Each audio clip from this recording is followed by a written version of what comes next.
Bien, gracias. Un ejemplo de lo que espanta el SIDA es lo que cuesta entrar cuando se va a hablar de este tema. Y quiero dedicar esta conferencia al doctor Ángel Gracia, que os hablará esta noche sobre el tema del agua de mar, a ver si así me reconcilio con él, y que además de haber sido unos primeros científicos que cuestionaron la versión oficial del SIDA, es el único que yo sepa en el mundo que durante varios meses estuvo llevando un considerable grupo de personas etiquetadas como seropositivas o como caso de SIDA. Insisto que estos son etiquetas. Los estuvo llevando con agua de mar y los resultados fueron buenos mientras el grupo se mantuvo más o menos cohesionado. Cuando cada uno se rompió, pues perdieron la disciplina y me parece que no sé qué, algunos por lo menos perdieron. Pero es una experiencia única, no sé si esta tarde te da tiempo de mencionarla, pero quiero homenajearlo dedicándole esta ponencia. Bien, el título que estaba puesto era El gran engaño del SIDA, pero el gran engaño del SIDA podría tener muchas lecturas. Por ejemplo, si resulta que el VIH nadie ha demostrado que exista, ya es un gran engaño que nos digan que el VIH-SIDA está ahí. Pero la cuestión es más allá, es que el SIDA tampoco es una enfermedad y por lo tanto ya es totalmente secundario hablar de si el virus existe o no existe.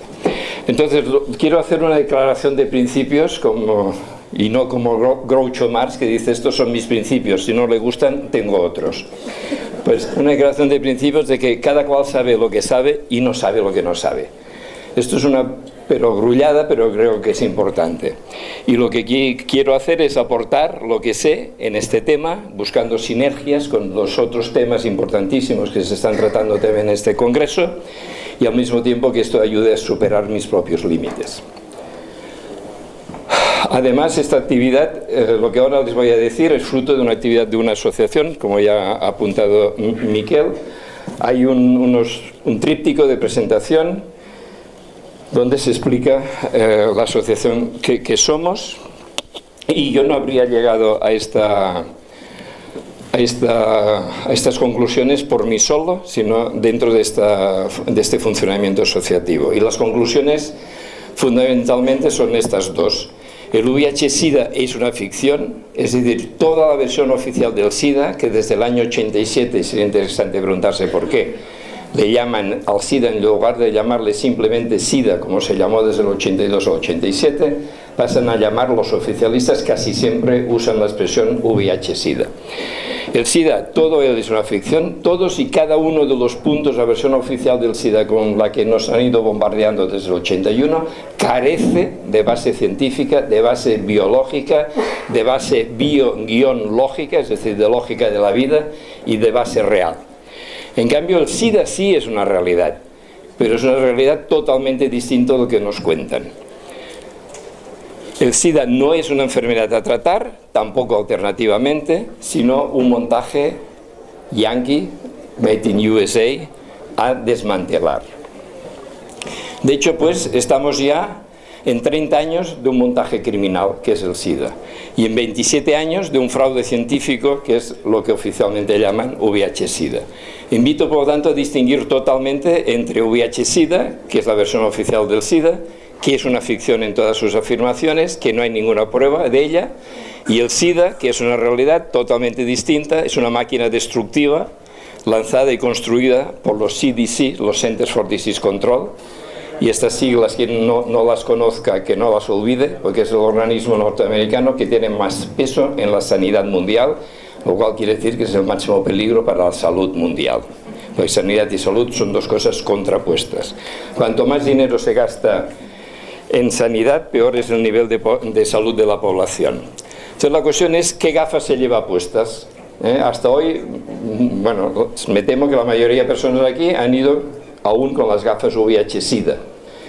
Yo invito, si uno va con gafas de sol, todo lo ve más oscuro, pero la oscuridad no está afuera, la oscuridad está en las gafas que lleva. Se quita las gafas y resulta que aparece la luz. Entonces, si uno va con gafas VIH-Sida por el mundo, los problemas de salud que se puedan encontrar los interpreta como causados por un virus y una enfermedad llamada SIDA. Si uno se quita estas gafas, pues continúa habiendo problemas de salud, pero hay que responderlos y solucionarlos de otra forma. Pero resulta que debajo de las gafas VIH-Sida hay unas gafas más pequeñitas, más incrustadas, que son el SIDA es una enfermedad, que es lo que aparecía en la figura anterior. Yo me he dado cuenta de esto escribiendo este libro de casi 500 páginas, que está bloqueado desde hace 6 meses, y esto me ha permitido llegar a la conclusión. Bueno, en este libro voy demostrando que todos y cada uno de los aspectos de la versión oficial son insostenibles, y al final planteo como hipótesis por qué considero que se construyó el SIDA a partir del año 81, y luego la tercera parte dedicada a proponer cómo desmontar el SIDA.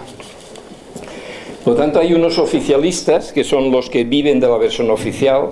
A pesar de que todos viven de la versión oficial, no es cierto, como se dice muy a menudo, incluso sobre todo entre los disidentes, de que forman un bloque unido.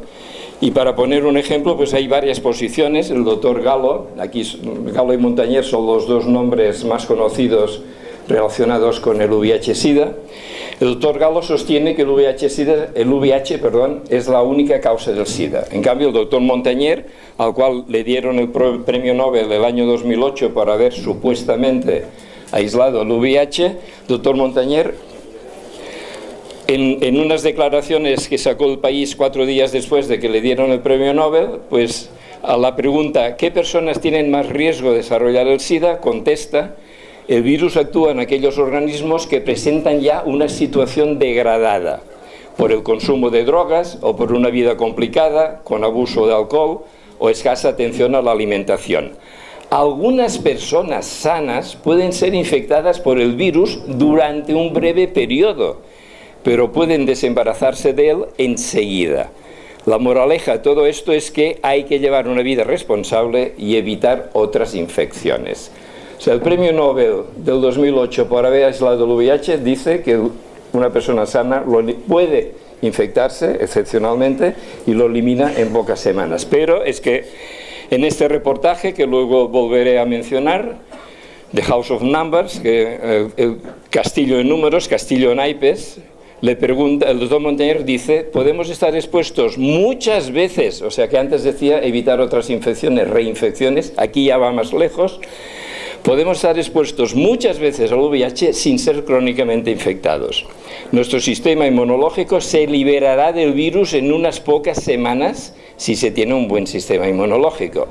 Y el joven periodista le pregunta: si se tiene un buen sistema inmunológico, entonces ¿puede el cuerpo liberarse naturalmente del VIH? E insiste el doctor Montañer: sí.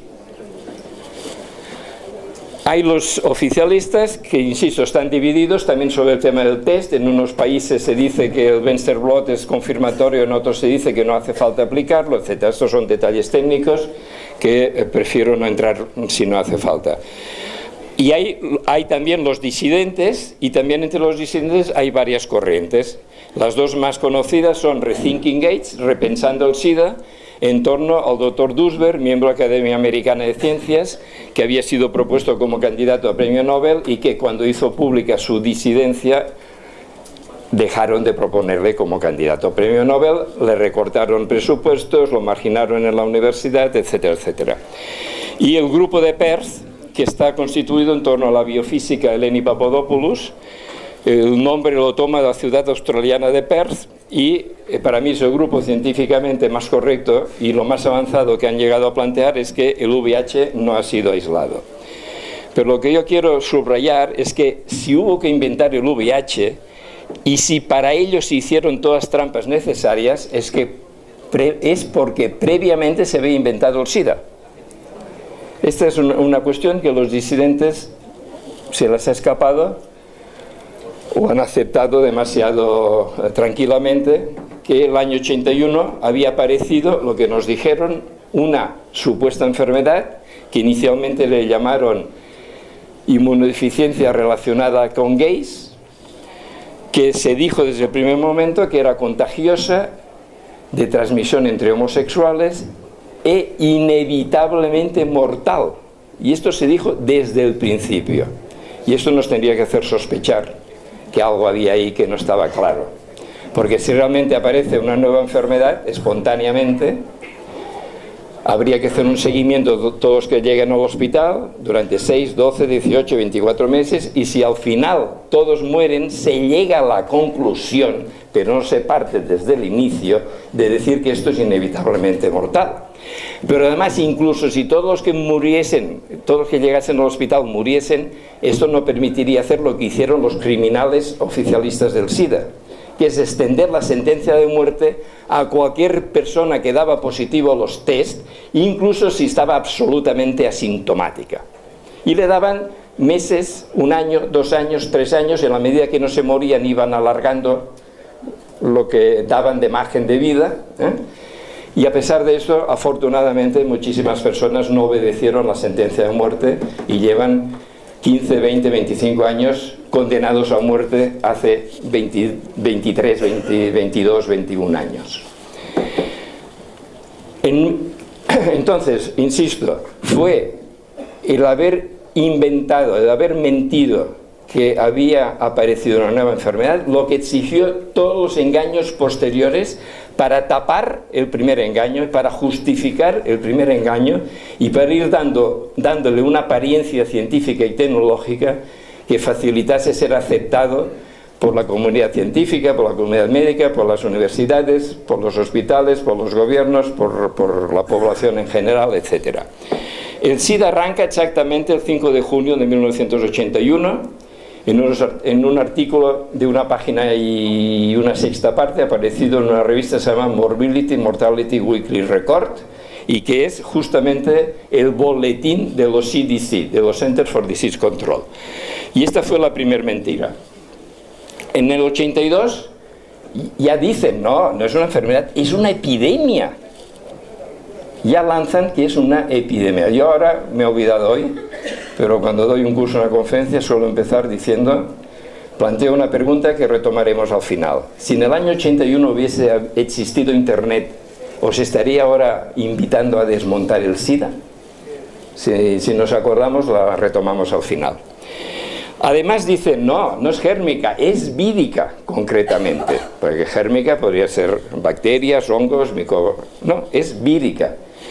Y además, y sin ninguna base científica, esta afirmación sin ninguna base científica. Y además cambian, y ahí hay un truco, un engaño muy importante, el primer nombre que habían puesto, GRID, a ya AIDS, SIDA, por el cual se le conoce. Y aquí hay un engaño, es la primera vez en la historia de la medicina, el SIDA es tantas primeras veces en la historia de la medicina y de la ciencia, que solo esto ya está indicando que no puede ser casualidad, no puede ser una suma de errores, tiene que haber habido una institución, que son los CDC desde mi punto de vista, que han ido dirigiendo todo el proceso. SIDA, síndrome. Por primera vez en la historia de la medicina, síndrome deja de significar conjunto de signos o de síntomas para pasar a significar conjunto de enfermedades. Todas ellas existentes previamente al año 81 en que se empieza a construir el SIDA, cada una con su etiología, cada uno con su tratamiento, cada una con sus víctimas.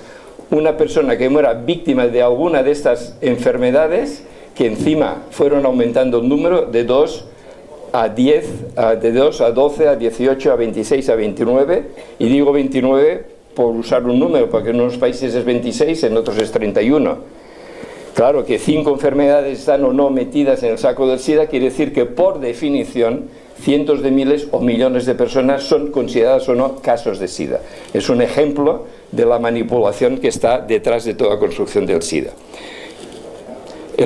Claro, si han dicho que es vírica, pues empezará toda la carrera, todas las maniobras, todas las trampas, todo lo que haga falta, hasta poder decir, hemos encontrado el virus causante del SIDA. Y el primer paso importante fue que el año 83 se dice que el doctor Luc Montagnier, en un artículo publicado en la revista Science el 20 de mayo, demostró haber aislado un virus en un paciente de SIDA.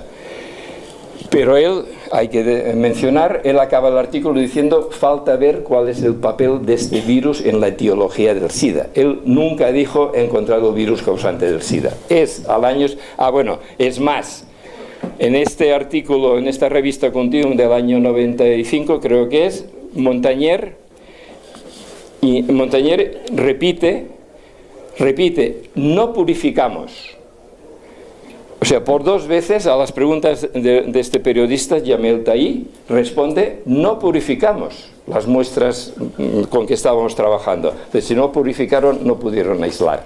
O sea que el doctor Montagnier, además de que ahora está ya diciendo que cualquier persona se libra del VIH y que pocas sanas son infectadas por el VIH, pero es que desde hace años ya reconoció que no habían purificado, por lo tanto no había aislado. Es el doctor Gallo que en el año 84, casi un año después, en la misma revista Science, publica un artículo.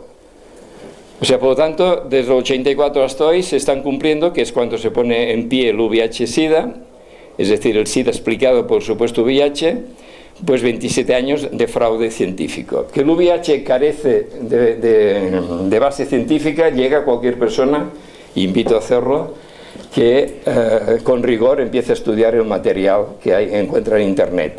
Poner, por favor, SIDA y combinar con verdad, mentira, estafa, timo, engaño, fraude, disidentes, os saldrán decenas de miles de páginas web, y si lo ponéis en inglés os saldrán millones de páginas web con una información que, si las vais elaborando, os irán haciendo poner interrogantes cada vez mayores a la versión oficial. Y esto me recuerda que si yo me atrevo ahora a hablar como hablo y escribir como escribo, es porque cuando empecé hace 20 años yo me creía toda la versión oficial desde la A hasta la Z.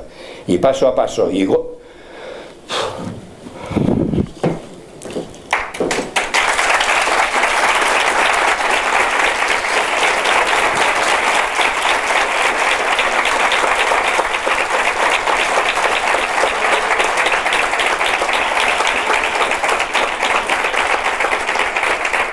paso a paso, golpe a golpe, dejando amigos y amigas.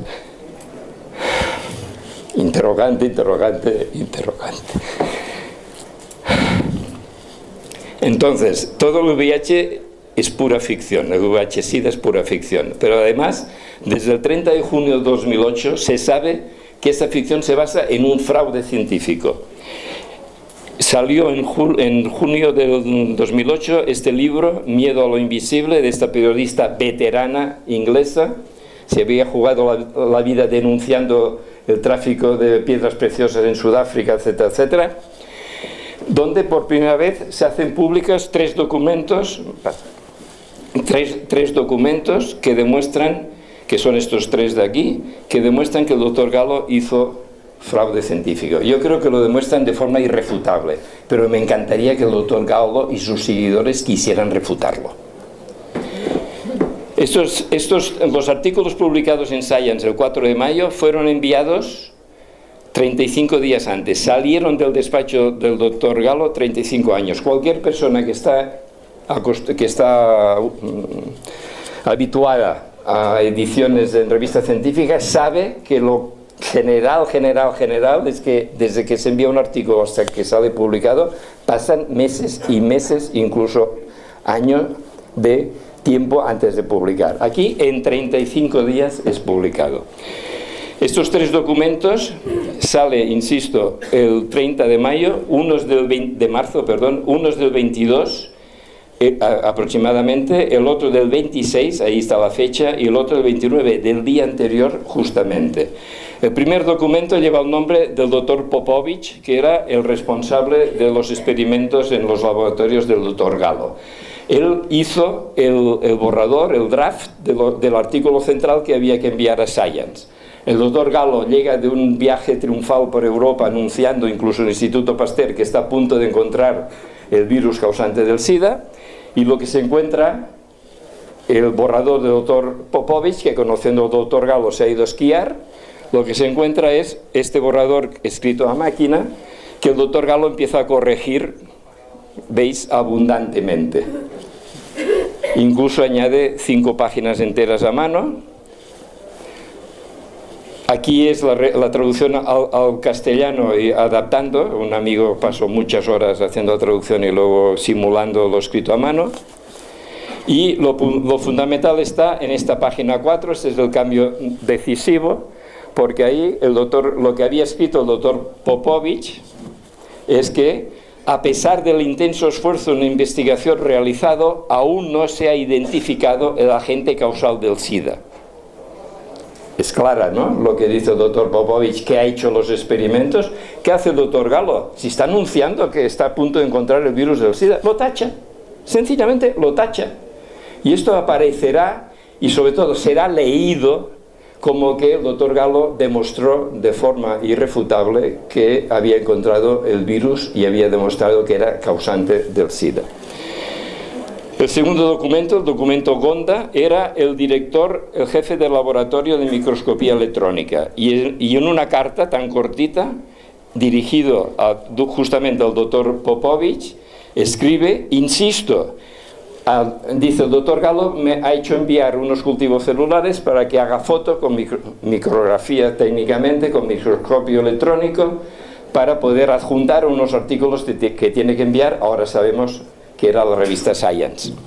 Entonces acaba, aparte de otros detalles muy interesantes que no entro, dice: insisto, estas vesículas pueden ser encontradas en cualquier precipitado celular. No creo que ninguna de las partículas fotografiadas sea virus. Claro también, ¿no?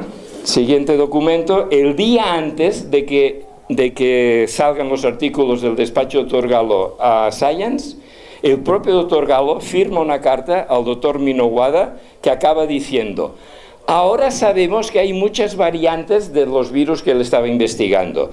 Creemos que la causa del SIDA es una variante mucho más citopática, o sea, que mata más células. Lo único que tenía el día antes, y lo escribe el doctor Gallo, era una suposición.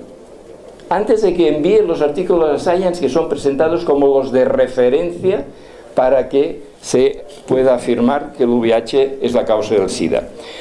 Este es un artículo, una adaptación de un artículo mío que sacó esta revista, que supongo conocéis, y a quien no la conozca la recomiendo encarecidamente. Y en el número de este mes que encontráis en los kioscos, el título en la portada es "El VIH no existe". Y luego dentro hay un artículo entrevistando a un personaje increíble, 25 años detective privado, 20 años con la policía de Los Ángeles, etcétera, etcétera, 70 medallas por sus servicios militares y civiles a la patria. Y este hombre se ve, por casualidad, no entro en detalles, invitado a hacer una investigación sobre el SIDA. Y dice: voy a hablar con los oficialistas, y me dicen los negacionistas, como decía Miguel, nos llaman negacionistas, ¿no? Los negacionistas son unos criminales, son responsables de la muerte de muchos millones de personas en el mundo, sobre todo en África Negra. Son unos criminales, no vaya a hablar con ellos. Y él se queda sorprendido: oiga, si yo he dedicado toda mi vida a perseguir criminales y meterlos en la cárcel, lo lógico es que me animasen a irlos a conocer y a meterlos en la cárcel. Dice: ya entendí que los criminales eran estos. Y entonces el hombre dice: confío en la justicia divina, pero voy a dedicar lo que me queda de vida a que los criminales del SIDA paguen con la justicia humana. Y esto está en esta revista que encontráis en los... Entonces, es interesante porque leyendo leyendo ahora con estas gafas críticas lo que apareció en la revista Science, resulta que ni siquiera intenta demostrar el doctor Gallo que aisló el virus y demostró que era el causante del SIDA. Ni siquiera lo intenta demostrar, es chocante. Pero ¿qué ocurrió? Ocurrió que antes de que salieran los artículos el 4 de mayo, 11 días antes, en una conferencia de prensa multitudinaria, el doctor Gallo junto a la ministra de Sanidad norteamericana anuncian al mundo, la ministra dice: otra victoria de la ciencia americana, el doctor Gallo, el prestigioso doctor Gallo, ha encontrado el virus probable causa del SIDA. Probable cayó, quedó, el doctor Gallo ha encontrado el virus causante del SIDA. ¿Qué quiere decir eso? El SIDA, entre estas muchas cosas que es primera vez, el SIDA inaugura la ciencia a base de conferencias de prensa. Todo lo importante en SIDA se ha dicho en conferencias de prensa sin ningún artículo publicado en alguna revista científica que avalase las noticiones que se lanzan a la prensa. Pues bien, con las gafas ya se ha encontrado el virus causante del SIDA. Estos artículos los han leído los especialistas y cantidad de científicos. Es, no sé, el segundo artículo creo más citado en el mundo, más utilizado en el mundo, este artículo central del doctor Galo. Pues ya se leyeron con las gafas VIH-Sida y ya se dio por sentado que ahí se demostraba lo que ni intenta demostrar. O sea, leyéndolo ahora críticamente, ni lo intenta demostrar, lo insinúa, pero no lo intenta demostrar. Entonces está habiendo un movimiento, y animo a potenciarlo, de escribir a la revista Science, exigiendo o solicitando, para ser más educados y formales, solicitando que ahora que se sabe que esos artículos son fraudulentos, lo retire. Esta es la primera carta que enviaron el 1 de diciembre del 2008. Enviaron 37 científicos seniors, es decir, veteranos de 14 países. La revista Science no ha contestado. Habría que presionar, por eso digo, invito, no hay por qué ser doctor para escribir a Science, cualquier persona puede escribir, os invito a hacerlo, solicitando, presionándoles para que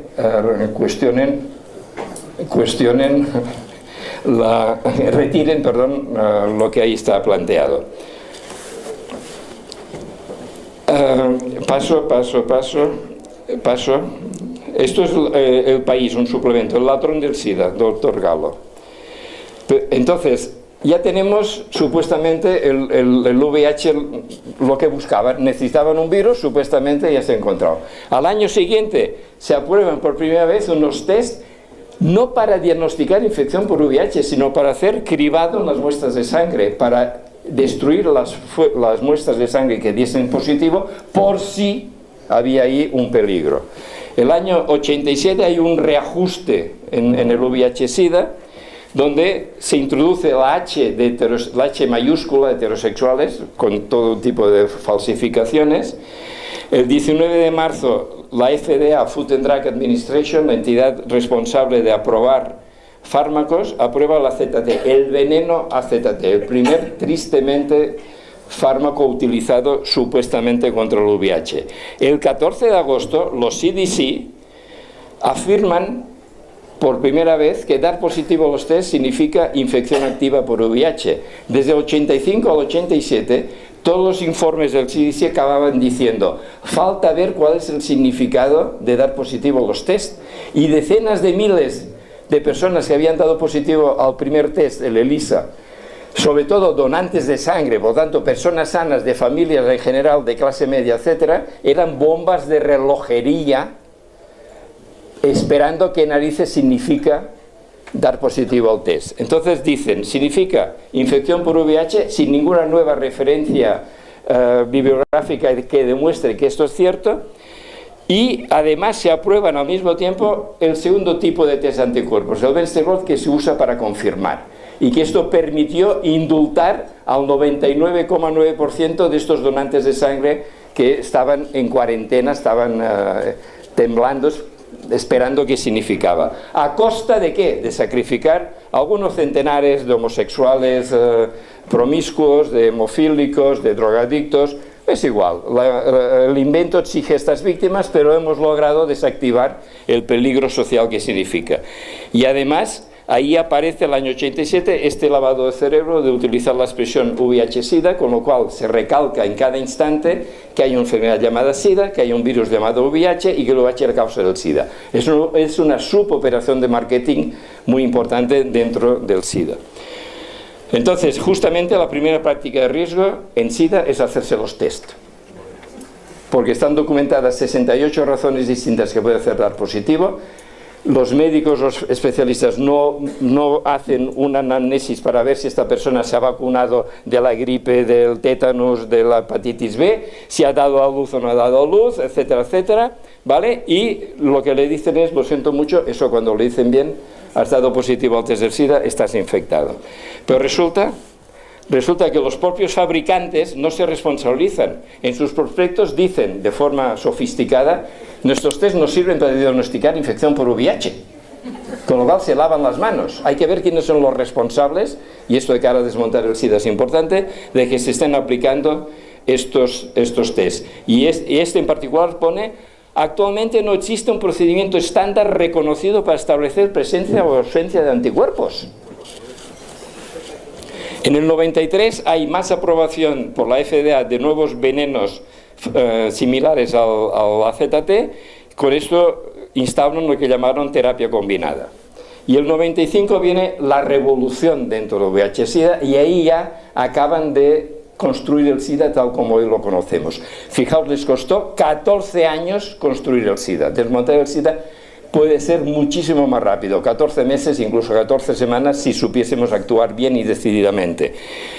Esta revolución incluye 5 piezas. Cambio de modelo del VIH. Resulta que el VIH pasa de ser, como funcionó del 84 al 95 el modelo Galo-Montañar, pasa de ser un lentivirus, que es un subgrupo dentro del retrovirus, con largo periodo de latencia. Galo llegó a hablar de 40 años, y muy dificilísimo de encontrar en personas terminales de SIDA que morían a los pocos días víctimas del VIH, no encontraban el VIH.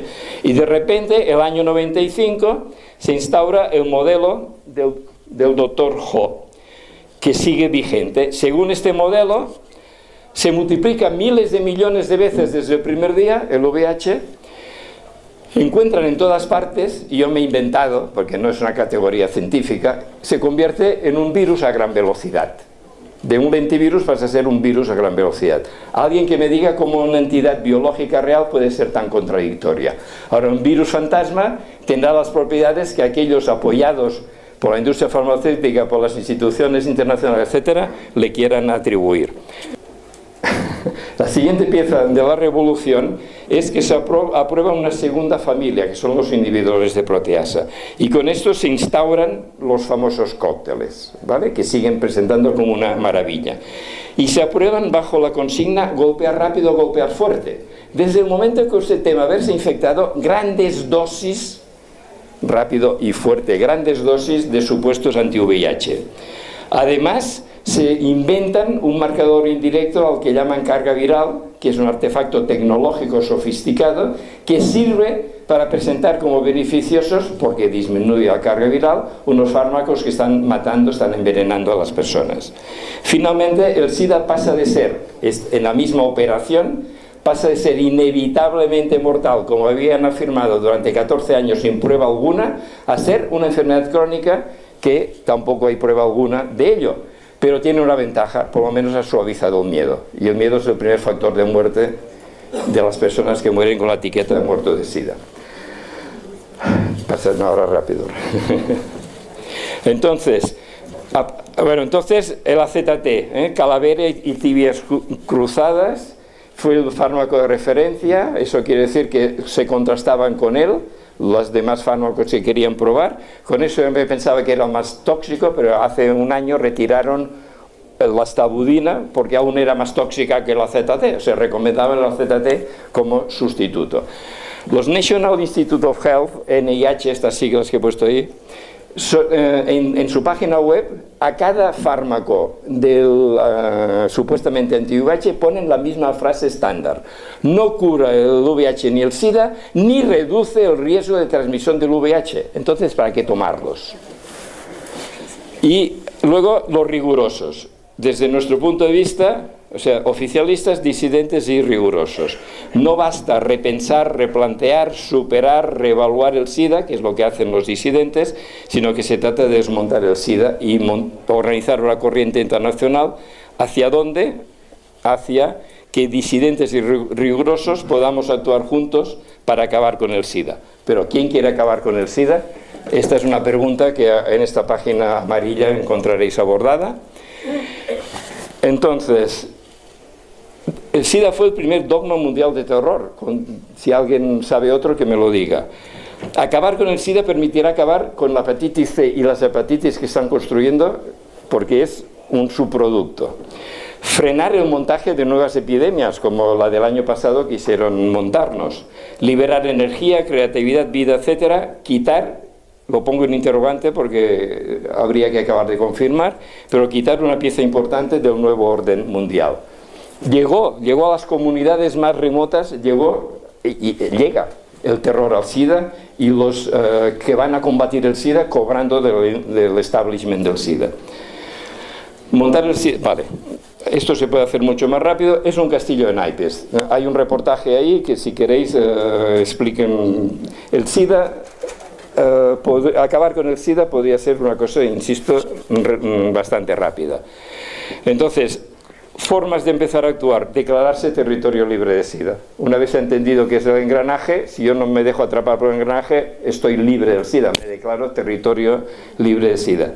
Exigir una moratoria en la aplicación de estos test chapuza y de estos venenos supuestamente antivirales.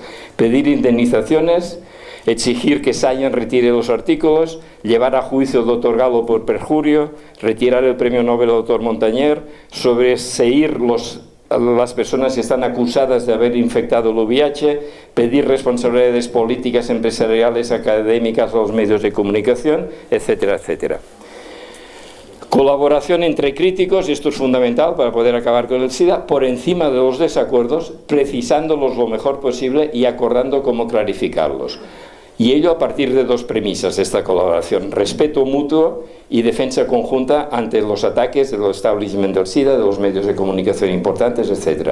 Y entonces acordar campañas conjuntas para acabar con el SIDA, y para ello hacer cursos. Yo estoy ya dando cursos de formación de desmontadores del SIDA. O sea, personas que ya han entendido que el SIDA es un montaje y quieren dedicar, porque ven que esto sería dedicar energía y creatividad. Bueno, tenemos libros ahí, vale. ¿Quién o quiénes? Ya lo he apuntado, los CDC. Los CDC son quienes los han montado. ¿Por qué? Esto es lo único que en mi libro está en forma de hipótesis, y os avanzo. Desde mi punto de vista, y si aparece otra explicación mejor, yo puedo cambiar, porque yo no vivo de eso, al revés. Los que viven de eso son ellos, ¿vale? Los CDC decidieron hacer un experimento con homosexuales. Y cuando detectaron en este artículo del 5 de junio de 81, se detectan las dos primeras víctimas del experimento, se enciende la luz roja. Ahora sabemos que van a morir miles de homosexuales en las metrópolis occidentales, víctimas del experimento que pusieron en marcha 6, 7, 8 años antes. Y para tapar estas muertes se sacan de la manga una enfermedad inevitablemente mortal, porque tienen que tapar las muertes que saben que ocurrirán víctimas. Y a partir de ahí van construyendo la asociación. Y finalmente ya, el primer territorio libre de SIDA en el mundo.